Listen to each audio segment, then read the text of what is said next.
mayambu ahamba maktada taram noksari Manipuri StoryTeller gi channel bu subscribe to biraiba amasung video sing asida comment ibiraiba singbu haingai leitana thagatba phongdoksari aina lizariba wari sing ase entertainment gi damakta lizaba wari ni mayamgi awaba pothaba matamda mateng pangnaba gi damakta lizaba wari ni wari sing ase true story da based on wari sing gi khagalaga lizabani masida soiki lankiba yarugasu mayamna ngakpiyu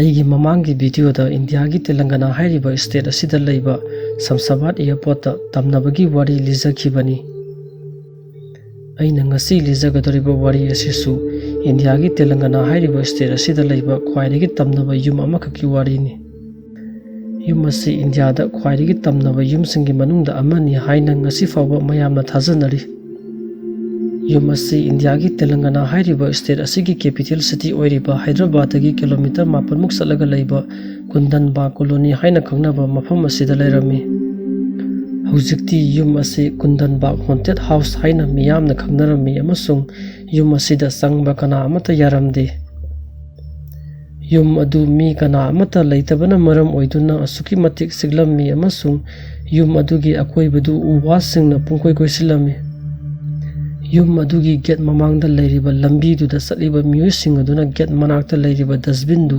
ngasi fawbo uri adum oinamak numidang waram yauslakpa matamda lambi asida mi kana amata satnaramde maram asina yum asigi mamangda leiriba lambi du ichiklammi amasung ihang hanglammi thenglaba ahingi matamda yumdugi mamangda leiriba lambi du fawraga gari thorakpa matamda gari dugi headlight tu mathanda mutkirami amasung maram sadna lambi asida accident thokiba kaya amasu yorami yum asi mi leitabana maram oiduna mai amasung isingna singba sing amata piramde adum oinamak yum adugi mathak thangba floor da leiriba ka adu da nungti numidang khudingi balap ama ngalaga leibadi adum urami mi leitaba yum aduda nungti numidang khudingi balap ama ngalaga leiriba sini miyamna ngasi fawba ngangnariba si amasung yum asida mi kana amata sangba yadabana maram oiduna kari maramgi mi leitaba yum aduda mai thalibano haibasi ngasi fawba kana amata na khangba ngamlamde yum asibu miyamna India da khwairigi ngai oiba amasung Tamnaba yumsingi manungda amani haina ngasi fawba thajinari yum asibu Kundanbagh Haunted House koribagi maram asi khangnabagi damak mayam wari asi taminarasi thaina yum asida matai manaw amasung masanupi ani kaka yam nungsi sanana leiminarami nungmadi yum aduda leiriba mapa aduna yumdagi thokibadagi sungan hanjalamde kari maramgi mapa aduna yum asida hanjalaktribano haibasi kana amatana khangba ngamlamde thodo asidagi yumlonabada leiriba miyusing aduna khanglakami madudi yam harau nungaina leizaramba imungdu hojikti mapa du yumdu hanjalaktabadagi magi nupi amasung masanupi ani du yam nungaitaba amasung awabagi mawongda leirami imung asida leiriba mamadugi maming Jaya Pradha korami amasung mahak sahi 53 lom surabi mama amani kiningai oiraba thodo asi 2002 da thokibani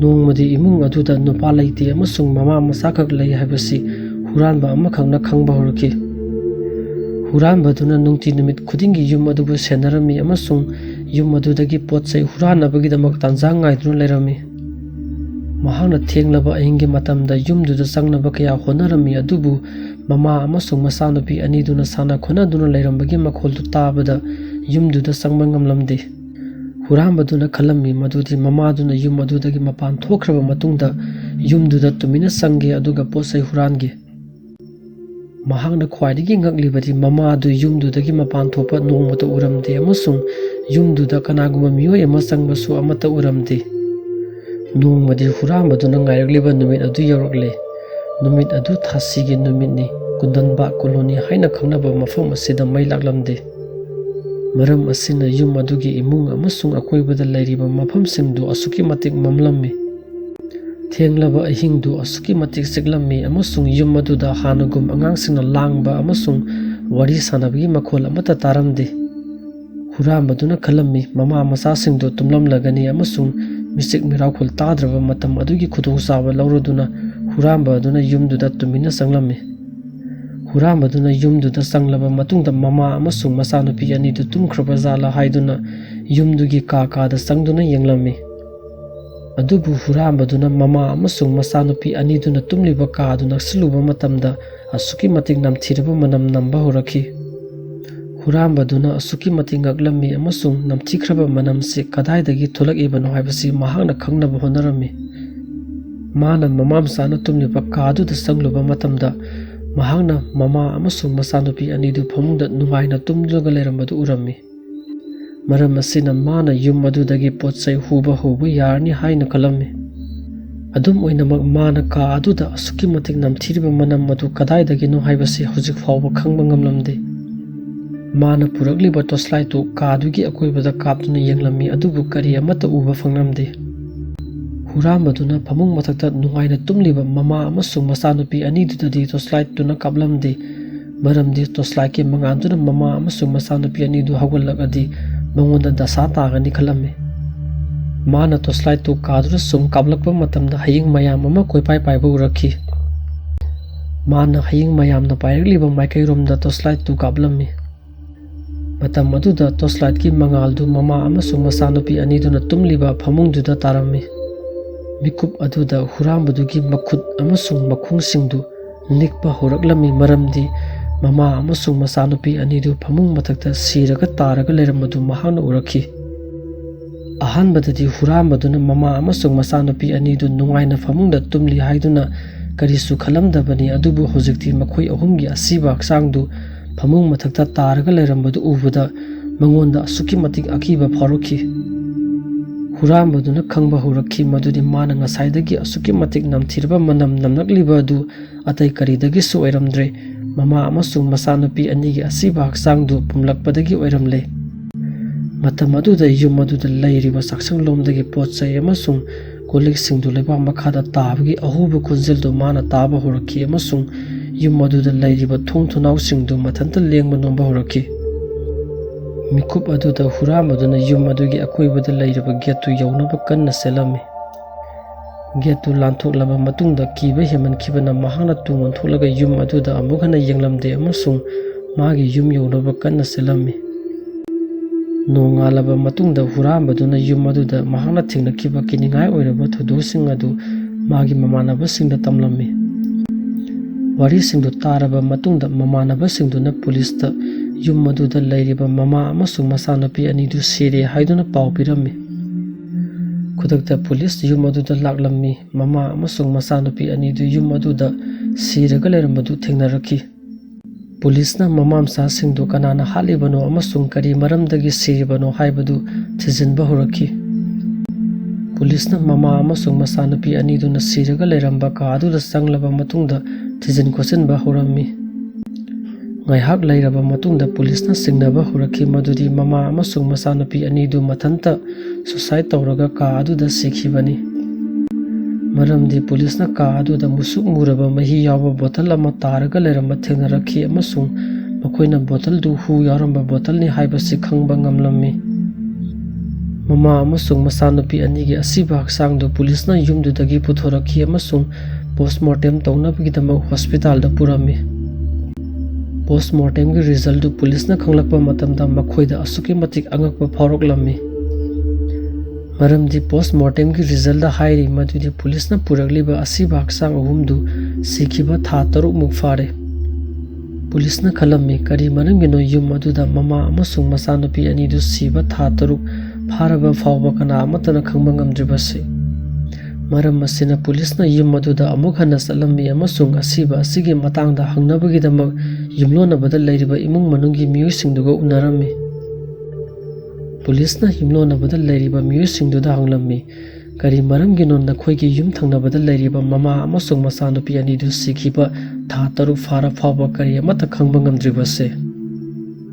Police ki wahang adu tabada yumlonabada leiriba miyuisingdu asuki matik ngaklammi amasung thajaramdi.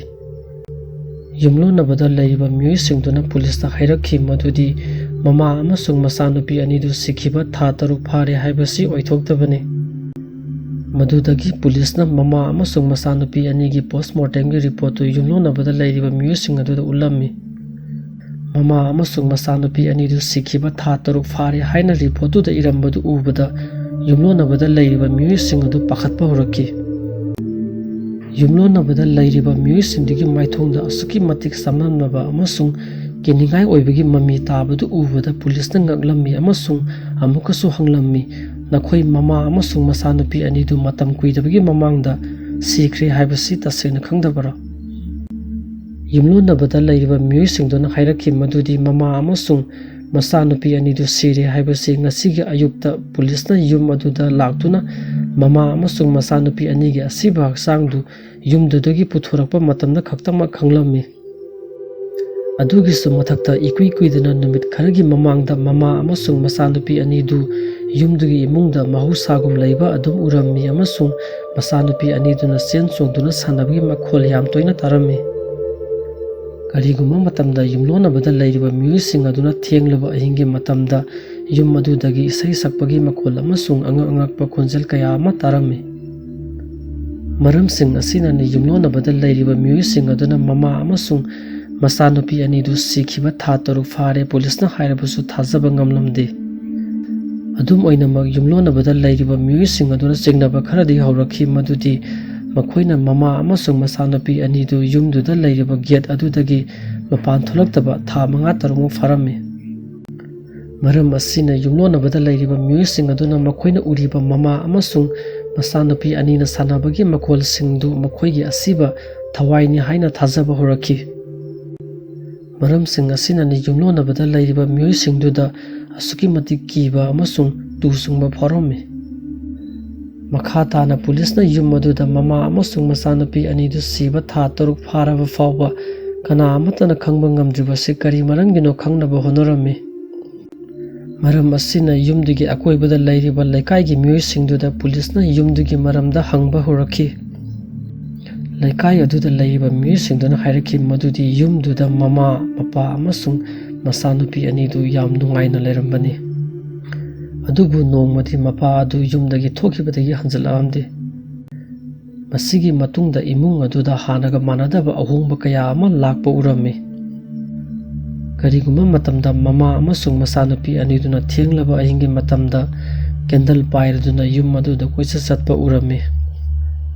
Laikai miyuising aduna yumdugi mangwan amasung thongjin mapanda ini taiba bottle mayam ama yalaga leiba urammi. Masanupi aniduna ini taiba bottle singdu pairaga sanarammi. Thenglaba ahingi matamda yumdudagi mama aduna lightin khurambagi amasung boot break sanabagi makhol taba toina horakhi. Madugi matungda makhoina lightin khurambada amasung boot break sanabada sisinaba polam singdu yum aduga naknaraga leiriba dustbin da hundokpa salammi. Laikai gi mi singduna yum aduda sangluba matamda mama aduna kihan kholanba kaya ama torammi. Maram sing asinani laikai da leiriba mi singduna yum aduda sangba kinarammi amasung kana amata sangnaramde. Police na wari singse tarba matungda makhoida asuki matik samamnaba phorammi. Maram asina police na Kundanbagh Haunted House haina khangnaba yum asida leiriba mama adugi maramda khangnaba honarakhi. Police na khangba ngamlami madudi yum aduda leiriba mama adugi maming Jayaprada korammi amasung mahaki horofum lamdam asi Andhra Pradesh hairiba state asigi Krishna district ta leiba yamna ina kera khunba imung amada poksabi masanupi amakhakni. Jayaprada hairiba nupi asi angang oiringaidagi hauna mayamga iman manaramde amasung mahak wakhal laina aikoina psychiatric disorder haina khangnaba laina asina narammi. Jayaprada gi imung manunggi miyusingna mahakpu psychiatric disorder hairiba laina asina nai haibasi kana amata da haidoklamde amasung mahakpu aikoina hojik Kundanbagh Haunted House haina khangnaba yum aduda hana leiramba nupa aduda luhonglammi. Ahanba masanupi phanglakpa matamda mapa adu asuki matik haraurami amasung imungduda nungaibagi sangkham thengna wanglammi. Adubu matam khara leiraba matungda Jayaprada gi nupa aduna khanglakpa horakhi madudi magi masanupidu mayamga iman manaramde maram asina mapa aduna asuki matik mathwai nungairamde. Asumna sahi khara leiraba matungda masanupi ani subadu phangle. Amukasu Jayaprada gi nupa aduna khanglakpa horakhi madudi magi masanupi ani subadusu mayamga iman manaramde. Mapaduna singnaba hurakhi maram asina mana masanupi ani do hospital da layengnabagidamakta purami. Doctor na mapaduda hairakhi madudi magi masanupi ani mak psychiatric disorder hairiba laina asina nare maram asina phaba ngamlaroi. Makha tana doctor aduna hairaki madudi masanupi ani sina nariba psychiatric disorder hairiba laina asi mamadagi polakpa matamda launarakpani. Masi tarakpada mapa adu mathamoi kairammi amasung magi nupi Jayapradhabu asuki matik sauninglami. Asauba hemankhibana mapa aduna magi nupi Jayapradhaga yum aduda laiminaba ngamlaroi haina khanki. Maram asina tanza yengladuna Jayapradhagi nupaduna thabak amata salokige haiduna yumdudagi thokhirami madudagi mapadu yumduda amuk hanna hanjilagamdi. Jayapradhana magi nupadu matam kuina ngairammi adubu nomata yum aduda magi nupadu hanjilagamdi. Maram asina Jayapradha angaubigi saglon loba horaki. Mana khanglaki madudi magi nupa yaudana masanupi aniduga makhoi ahumkhak hingba ngamloi. Maram asina Jayapradhana magi masanupi aniduga yum aduda lairiba kaduda hu thakduna sikhirami.